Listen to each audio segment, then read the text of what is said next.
बिस्मिल्लाहिर्रहमानिर्रहीम। अस्सलाम वालेकुम स्टूडेंट्स।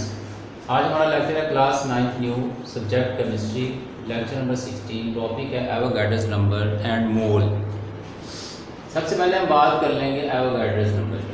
एवोगाड्रोस नंबर क्या है? It is a collection of 6.022 multiply 10⁻23 particle. वो पार्टिकल एटम्स भी हो सकते हैं, मॉलिक्यूल्स भी हो सकते हैं, आयंस भी हो सकते हैं।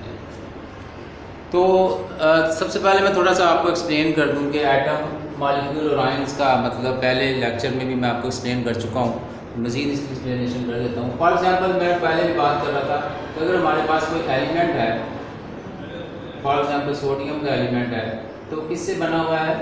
सोडियम के ही एटम से मिलकर बना हुआ है। वो एटम से मिलकर बना हुआ है। अगर मैं एक गिलास में पानी ले लेता हूँ, वाटर, तो उसमें वाटर के बहुत सारे मॉलिक्यूल्स होंगे, तो वो एक मॉलिक्यूल यानी मॉलिक्यूल से मिलकर बना हुआ है वाटर का। इसी तरह आयंस, फार्मूला आयनिक कंपाउंड की बात कर लेता हूँ, सोडियम क्लोराइड ले लेता हूँ मैं, तो वो सारा का सारा सोडियम क्लोराइड के फार्मूला यूनिट से मिलकर बना हुआ है। तो इसी तरह जब हम एलिमेंट की बात करेंगे तो फिर एटम की बात होगी, जब किसी कंपाउंड की बात करेंगे तो मॉलिक्यूल की बात होगी, वो मॉलिक्यूल का बना होगा। अगर हम आयनिक कंपाउंड की बात करते हैं तो वो फार्मूला यूनिट की बात होगी।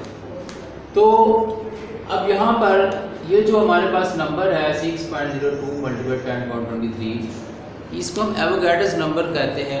ये नंबर्स क्यों लिया गया है? देखें, अगर मैं कहूँ कि एलिमेंट जो है वो सेम टाइप ऑफ एटम से मिलके बना हुआ है, सेम टाइप ऑफ एटम से, तो अब ये नहीं पता कितने एटम हैं। देखिए, छोटा सा टुकड़ा भी ले लें तो उसमें पता नहीं कितने एटम्स होंगे, और काउंट करना तो हमारे लिए पॉसिबल नहीं है। इसी तरह मॉलिक्यूल, पता नहीं कितने बिलियन ट्रिलियन मॉलिक्यूल्स होंगे, वो भी काउंट करना हमारे लिए प्रॉब्लम है। इसी तरह सोडियम क्लोराइड है, इसके पता नहीं कितने फार्मूला यूनिट हैं।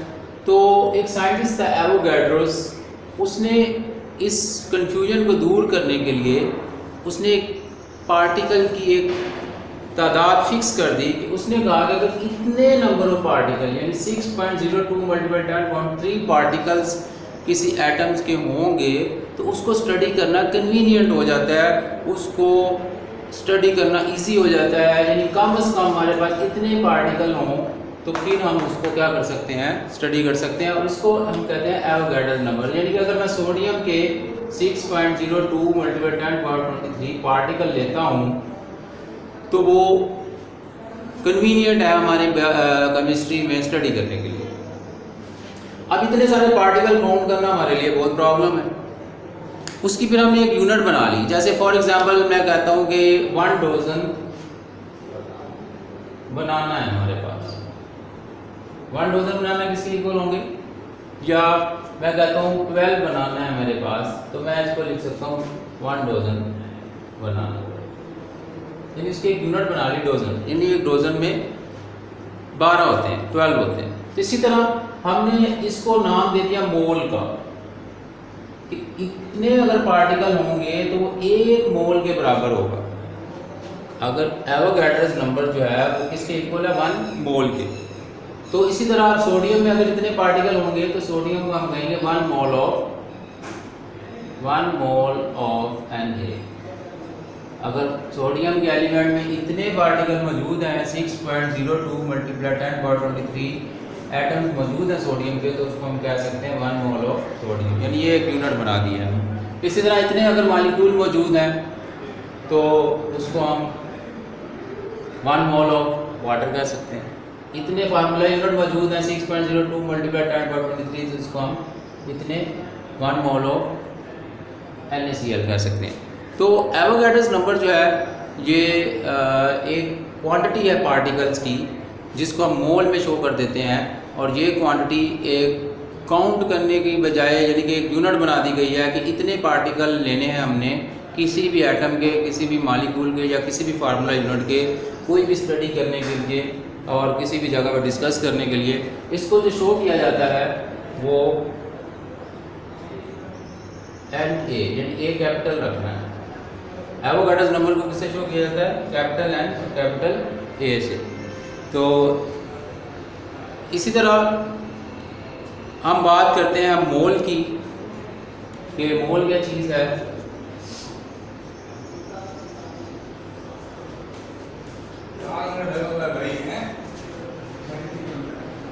मोल की अगर हम बात करते हैं,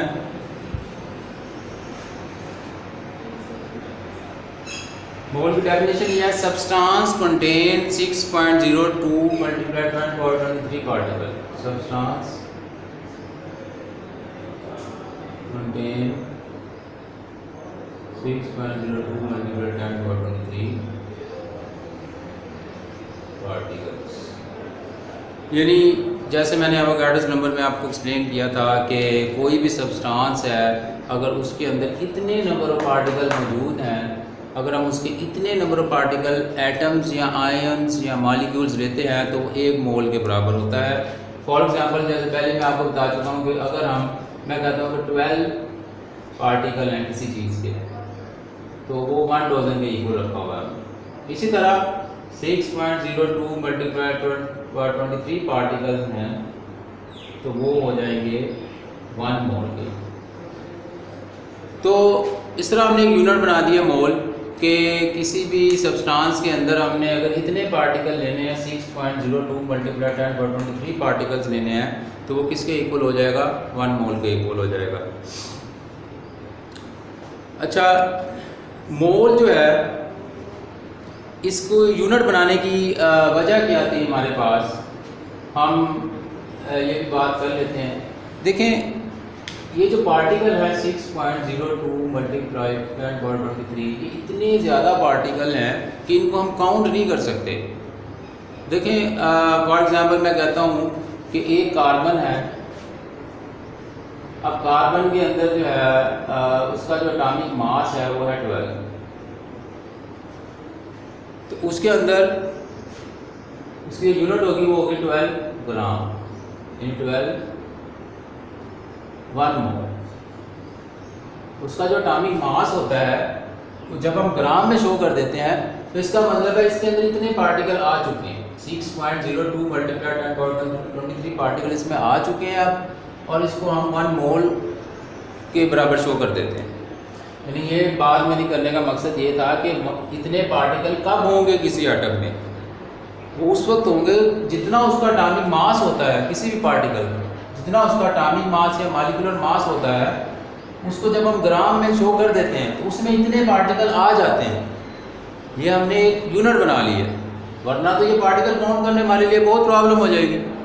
इतने पार्टिकल काउंट करने की मैं आपको एग्जांपल देता हूँ कि अगर आप फॉर एग्जांपल एक स्ट्रॉबेरी ले लेते हैं, स्ट्रॉबेरी, उसमें उसको लीनियर चेन वाइज इतने काउंट करने शुरू कर देते हैं कि हमने स्ट्रॉबेरी के इतने पार्टिकल लेने हैं, तो पूरी अर्थ का एक सर्कल लगा लेगी वो चेन, पूरी अर्थ का एक सर्कल लगा लेगी और इतने पार्टिकल जाके फिर काउंट होंगे।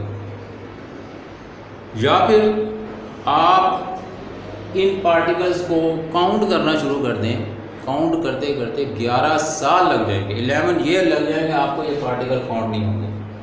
1 2 3 4 इस तरह करते करते। यानी कि हमने फिर क्या किया, उसको एक एस्टिमेट वैल्यू बनाई है कि उसका जो मास होता है उसको जब हम ग्राम में ले आते हैं, 12 ग्राम कार्बन जो है वो कितने पार्टिकल उसमें मौजूद हैं, और वो किसके इक्वल होगा? 1 मोल के इक्वल होगा। अब ये मोल की जो हम स्टडी करते हैं, इसकी इम्पोर्टेंस क्या है हमारे पास? जब हम रिएक्टेंट या प्रोडक्ट की बात करते हैं किसी केमिकल रिएक्शन में, तो उसके अंदर हम मोल को इंक्लूड करते हैं। कैसे? फॉर एग्जांपल हमारे पास हमें पता है कि वाटर जो है वो बना है हाइड्रोजन और ऑक्सीजन से, तो हम यहाँ बताएंगे कितने वाटर लिए, हाइड्रोजन लिए हमने, हमें नहीं पता हमने कितने हाइड्रोजन लिए, हाइड्रोजन तो बहुत ज़्यादा। तो हम यहाँ बात कर लें कि हमने 1 मोल हाइड्रोजन लिया और 1/2 मोल ऑक्सीजन लिया, तो 1 मोल क्या बन गया? वाटर। अब ये जो 1 मोल हमने लिया हाइड्रोजन, इट्स मीन के इसमें 1 मोल यानी 6.022 मल्टीप्लाइड 10⁻23 पार्टिकल लिए। 2 एटम हाइड्रोजन के, तो हमने लिए हैं 2 × 6.02 मल्टीप्लाइड 10⁻23 पार्टिकल इसके लिए, ठीक हो गया। और 1/2 मल्टीप्लाइड 6.02 मल्टीप्लाइड 10⁻23 पार्टिकल इसके लिए। तो मोल की ये होता है। तो फिर आप केमिकल रिएक्शंस के अंदर हम इसकी कैलकुलेशन मोल के ज़रिए कर लेते हैं, यानी कि मोल कितने मोल लिया है जी, उतने पार्टिकल हमने इसके लिए हैं। यानी कि अगर हमने 2 मोल लिया है तो इसका मतलब ये क्या है, 2 ग्राम्स हमने लिया है हाइड्रोजन, जो 1 मोल के बराबर। तो अब मोल की इम्पोर्टेंस यही है कि इसको जब भी हम केमिकल रिएक्शन की कैलकुलेशन करते हैं तो नंबर ऑफ मोल्स को वहाँ पे शो कर देते हैं, ताकि इसी तरह मॉलिक्यूल की जब हम बात करते हैं कि हम किसी एटम के अंदर हमने ये मॉलिक्यूल्स लिए हैं, तो हमने फॉर एग्जांपल 1 मोल वाटर लिया है, 1 मोल H2O, तो इसका मतलब हमने H2O के कितने पार्टिकल लिए हैं, 6.02 मल्टीप्लाई 10⁻23 पार्टिकल। ये पार्टिकल से मुराद मॉलिक्यूल लिए, फिर इतने मॉलिक्यूल हमने लिए। लेकिन अगर मैं कोई हमसे पूछता है कि इसमें इस मॉलिक्यूल में नंबर ऑफ एटम कितने लिए हमने, तो उसका तरीकाकार क्या है, यानी इतने तो हमने मॉलिक्यूल ले लिए हैं, तो नंबर ऑफ एटम कितने लिए हैं, तो इसमें हम देखेंगे एटम कितने हैं, 2 हाइड्रोजन के प्लस 1 ऑक्सीजन का। तो इस 2 को भी मल्टीप्लाई करेंगे 6.02 मल्टीप्लाई 10⁻23 से, और प्लस 1 मल्टीप्लाई 6.02 मल्टीप्लाई 10⁻23। तो इन दोनों का जो आंसर आएगा उनको प्लस कर लेंगे तो वो नंबर ऑफ एटम्स बन जाएंगे। अगर किसी मॉलिक्यूल में से हमने नंबर ऑफ एटम्स को निकालना है तो उस एवोगाड्रोस नंबर को हमने उनके नंबर ऑफ एटम से मल्टीप्लाई कर देना है, उतने नंबर ऑफ एटम्स निकल आएंगे। अगर सिर्फ मॉलिक्यूल फाइंड करने हैं तो जस्ट हम लिख देंगे 6.02 मल्टीप्लाई 10⁻23 मॉलिक्यूल्स। तो ये है एवोगाड्रोस नंबर और मोल। ये हमारे जो है बोर्ड में शॉर्ट क्वेश्चन के तौर पे आता है, लेकिन ये लॉन्ग के तौर पर भी आ जाता है। तो इसको डिटेल के साथ जो है मैं मार्क कर दूंगा जब ये लेक्चर आएगा। तो इसको मोल में और एवोगाड्रोस नंबर में आपने बिल्कुल भी वो कंफ्यूज नहीं होना है। मोल और एवोगाड्रोस नंबर का आपस में रिलेशन है। रिलेशन कैसे है, यानी कि मोल और एवोगाड्रोस नंबर सेम चीज़ आप कह सकते हैं कि जो मोल है वही एवोगाड्रोस नंबर है। और अब जैसे मैं कहता हूँ कि इतने पार्टिकल हैं 6.02 multiply 10⁻23 particles is equal to 1 mole. यानी मोल इन्हीं पार्टिकल्स का ही नाम है कि किसी एटम के अगर हम इतने पार्टिकल ले लेते हैं तो वो 1 मोल बन जाता है। वो उसको हम 1 मोल यानी एक यूनिट बना लिया उसको कन्वीनियंट करने के लिए, इजी करने के लिए। लेकिन सिर्फ डिफरेंस थोड़ा सा इतना है कि जब हम मॉलिक्यूल की बात करते हैं 6.02 मल्टीप्लाई 10⁻23 मॉलिक्यूल, तो वो 1 मोल मॉलिक्यूल बन जाएगा। लेकिन इसके अंदर एटम्स ज़्यादा होते हैं। मॉलिक्यूल जैसे मैंने पानी की बात की थी आपको कि ये तो एक मॉलिक्यूल इतने 1 मोल होगा, लेकिन अगर हम इसमें एटम्स की बात करते हैं तो इसके एटम नंबर ऑफ एटम को फिर इससे मल्टीप्लाई कर देते हैं। जैसे 2 मल्टीप्लाई 6.02 और प्लस 1 मल्टीप्लाई 6.02। तो इस तरह एटम्स को कैलकुलेट बाद में कर लिया जाता है। इसी तरह फार्मूला यूनिट अगर बात कर लेते हैं कि इतने पार्टिकल फार्मूला यूनिट के हैं हमारे पास, तो ये 1 मोल ऑफ NaCl हो जाएगा। तो मोल और एवोगाड्रोस नंबर का आपस में यही रिलेशनशिप है। तो इसको आप डिटेल से याद करेंगे। इसके बारे में अगर कोई क्वेश्चन हो तो वो आप पूछ सकते हैं। Thank you.